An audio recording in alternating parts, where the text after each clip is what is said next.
গণহত্যা চালাইছে, এটা তো অপরাধী স্বীকার করে নাই। আগে বিচার নিশ্চিত করতে হবে, তাকে দল হিসাবে বিচার নিশ্চিত করতে হবে, অপরাধ স্বীকার করতে হবে। আমাদের সাথে যে আলোচনাটি হয়েছে সেনাবাহিনীর ঊর্ধ্বতন কর্তৃপক্ষ কর্তৃক, সেটি হচ্ছে আমরা মনে করছি সেটি রাজনৈতিক বিষয়ে হচ্ছে হস্তক্ষেপ করা। চলো রাজনীতিবিদরাই নির্ধারণ করবে রাজনীতির ঘটনা প্রবাহ বা চলমান যা কিছুই পরবর্তী রাজনীতি কোন দিকে যাবে সেটি রাজনীতিবিদদের হাতেই থাকা উচিত। তো সেই জায়গায় আমরা সন্দিহান বলেই হচ্ছে আজকে গতকাল আমার স্ট্যান্ডটি দিতে হয়েছে। আর যেটি বলেছেন যে 5ই অগস্টের পরে আমাদের ফর্মাল ইনফর্মাল আমাদের সাথে সেনাবাহিনীর বিভিন্ন জায়গায় বিভিন্ন প্রোগ্রামে আমাদের দেখা সাক্ষাৎ হয়েছে। আর 11 তারিখের যে মিটিংটি সেটির প্রেক্ষাপট ভিন্ন ছিল।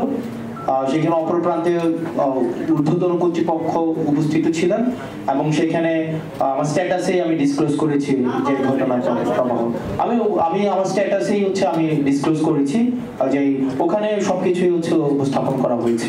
আমরা এই বিষয়ে আলোচনা বিভিন্ন ল অ্যান্ড অর্ডার, আপনারা জানেন যে বর্তমানে ম্যাজিস্ট্রেসি পাওয়ার দেওয়া হয়েছে সেনাবাহিনীকে। ল অ্যান্ড অর্ডার সিচুয়েশন নিয়ে আমাদের মধ্যে অনেক প্রশ্ন রয়েছে। তো এইসব বিষয়গুলো নিয়ে কথা বলার জন্য হচ্ছে আমাদেরকে আহ্বান জানানো হয়েছিল।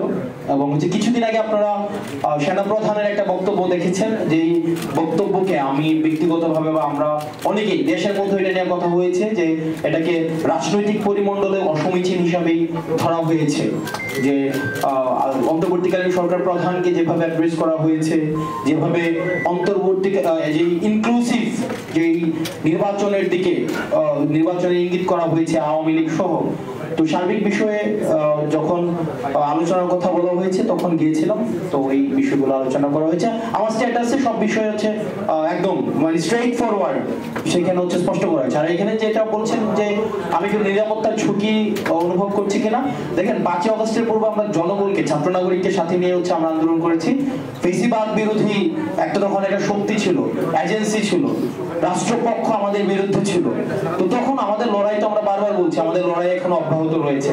সুতরাং এই বিষয়গুলোকে আমরা যতক্ষণ পর্যন্ত ছাত্র নাগরিক এবং এই ফেসিবাদ বিরোধী ক্রিয়াশীল রাজনৈতিক দলগুলো আমরা ঐক্যবদ্ধ রয়েছি ততক্ষণ পর্যন্ত আমি কোনো নিরাপত্তার ঝুঁকি বা এইসব আমি বোধ করছি না। মানে আমার ডিরেক্ট স্পিচ সেখানে কোটেশন দেওয়া ছিল, একদম ডিসক্লোজ তো ওখানে করা হয়েছে, একদম ডিরেক্ট স্পিচ আছে যে এখানে যে আমাদের কনভারসেশনটা কি হয়েছে ও পাশ থেকে কি আসছে আমাদের পাশ থেকে কি হয়েছে সেটা ওই পক্ষ মানে অপর পক্ষ বলতে পারবে। আমি তো ওখানে ক্যান্টনমেন্ট উল্লেখ করেছি, তো আপনারা কথা বলতে পারেন সেখানে। এবং আমরা বলেছি যে এক্ষেত্রে দেখেন 5ই অগস্টের পরে আওয়ামী লীগ পুনর্বাসনে আওয়ামী লীগ একটা বারবার আমরা বলছি যে এই দলটা এখনো পর্যন্ত কোন জায়গায় আপনারা দেখছেন রিগ্রেট ফিল করছে কোথাও অপরাধের ও যে একটা গণহত্যা চালাইছে এটা তো অপরাধী স্বীকার করে নাই। তো আমরা আমাদের জায়গা থেকে স্পষ্ট করতে চাই আওয়ামী লীগের আগে বিচার নিশ্চিত করতে হবে, তাকে দল হিসাবে বিচার নিশ্চিত করতে হবে, অপরাধ স্বীকার করতে হবে, তারপর অন্য কোনো আলোচনা হইলে হইতে পারে। এর আগে কোনো ধরনের আলোচনা হইতে পারবে না, ও ইম্পসিবল, এটা অসম্ভব। আমরা বলেছি যে 5ই অগস্টের পরে আওয়ামী লীগের নাম পুনরাবৃত্তি করছি। 5ই অগস্ট পরে আওয়ামী লীগের নাম, মার্কা এবং আদর্শ এই তিনটাই হচ্ছে অপ্রাসঙ্গিক। এখন এটাকে যদি মানে বিদেশি ষড়যন্ত্র অথবা দেশীয় কোনো ষড়যন্ত্র বা এজেন্সি থেকে কোনো ধরনের এখানে অপচেষ্টা চালানো হয় সেক্ষেত্রে আমরা সাধারণ মানুষের কাছে কমিটেড, আমরা ছাত্র নাগরিকের কাছে কমিটেড।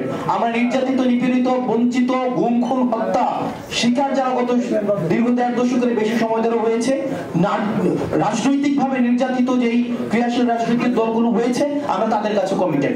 কোনো এজেন্সি, কোনো বিদেশি কোনো হচ্ছে কোনো কর্তৃপক্ষ কারো কাছে আমরা কমিটেড না। Thank you.